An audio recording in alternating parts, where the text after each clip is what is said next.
Thanks for joining me outside with Jeff. Appreciate if you'd hit that like button, drop a comment down below, and subscribe to the channel. Today I want to talk to you about something that I feel like a lot of new gardeners probably struggle with, is what you should be growing in your garden. Now there's a couple ways to approach this concept. What I like to do is I like to grow a few things for the fun of it. I like to grow a few things that are going to make a very big impact on my grocery bill.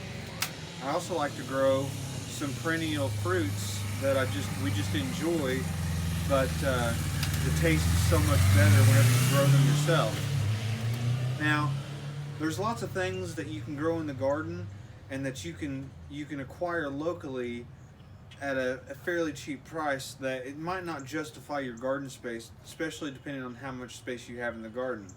A couple of those things, in my opinion, would be like sweet corn. In order to properly grow sweet corn in your garden, you're going to have to allocate quite a big area if you want to have a good crop. If you don't plant enough area of sweet corn, you're going to have really poor pollination.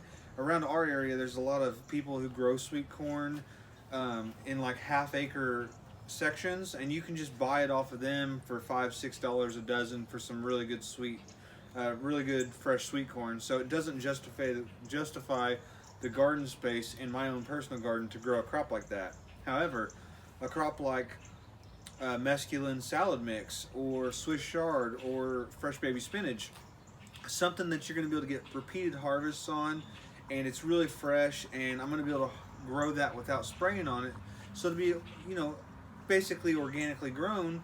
When compared to what I would be buying in the store, I'm going to be able to knock $10 a week off of my grocery bill.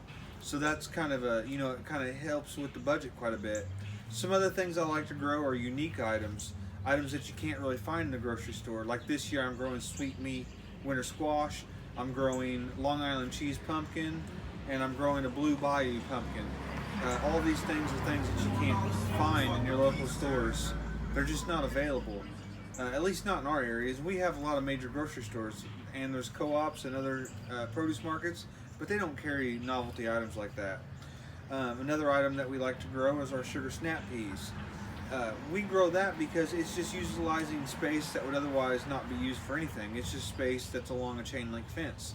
So you should look at your own growing situation, look at the space you have, and say, hey, is there some space that's not being used for anything and I could utilize that space to grow some of my own food?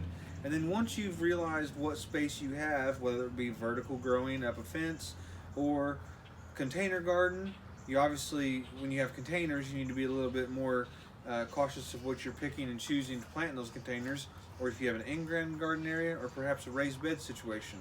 All those will be factors into what you're going to want to grow. But no matter what you grow, make sure it aligns with your climate and the time of year you're in. You don't want to be planting onions in the middle of May or the end of June. Most areas of the United States, those should be planted in late winter, early spring. So timeliness of planting is also very important.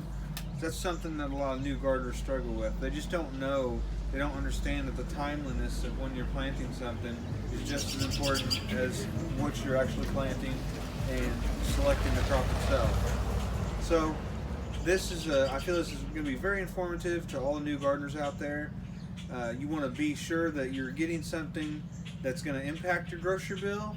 You also want to plant something that's going to be fun. You want to plant something that's going to be better quality by growing it at home than it is in the grocery store.